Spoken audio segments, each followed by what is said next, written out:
Today I'm working on my Kohler Command Pro 27. It's been sitting for about a month. It hasn't started in a while, so just came out here and tried to crank it.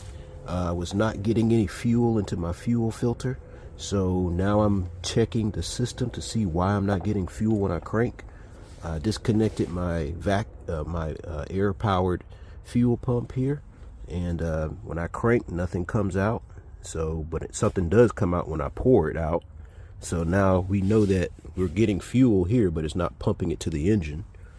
So at this point now, I'm going to check the pressure coming out of the crankcase to see if that's the problem.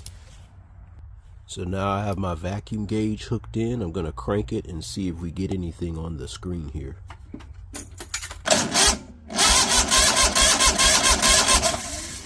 Since I did get some movement on this gauge, at this point I have to assume that this thing is bad, so I'm gonna have to get a new one.